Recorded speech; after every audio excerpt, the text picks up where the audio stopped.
নমস্কার বন্ধুরা, আজকে দই কাতলা বানাবো। দই কাতলা বানানোর জন্য কাতলা মাছ নিয়েছি, লবণ নিয়েছি, হলুদ গুঁড়ো নিয়েছি, লঙ্কা গুঁড়ো নিয়েছি, জিরে গুঁড়ো নিয়েছি, ধনে গুঁড়ো নিয়েছি, কিছুটা সরষের তেল নিয়েছি, কাঁচা লঙ্কা বাটা, আদা বাটা, পেঁয়াজ বাটা, তেজপাতা, গরম মশলা, টক দই, চিনি। প্রথমে কড়াতে তেল দিয়ে দিলাম।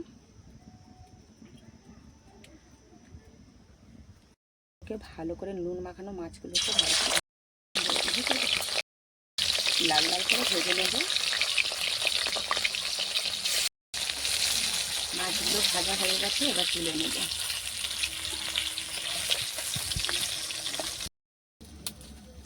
কড়াতে দিয়ে দেবো তেজপাতা, কাঠ মশলা,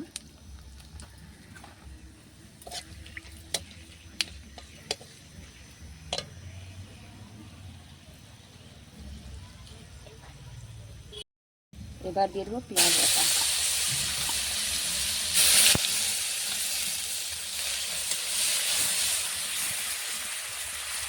পেঁয়াজটা ভালো করে ভেজে নেব।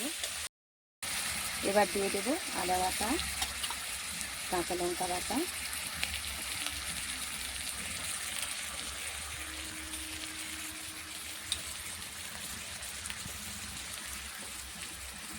পরিমাণ মতন হলুদ, অল্প পরিমাণে লঙ্কা গুঁড়ো, ধনে গুঁড়ো,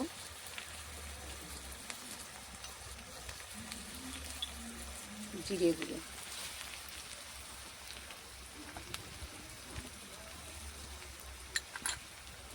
অল্প পরিমাণে চিনি।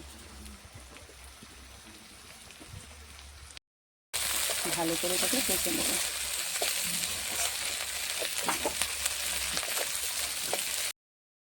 এবার দিয়ে দেবো টক দই, অল্প পরিমাণে জল দেবো, ভালো করে নাড়িয়ে নেব।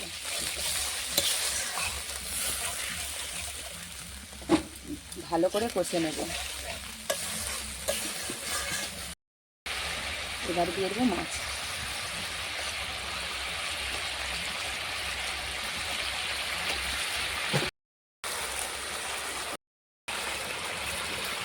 দু তিন মিনিট এটা সিদ্ধ হতে সময় দেব।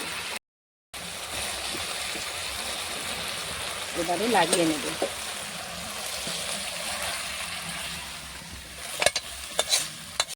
বন্ধুরা, তৈরি হয়ে গেল দই কাতলা।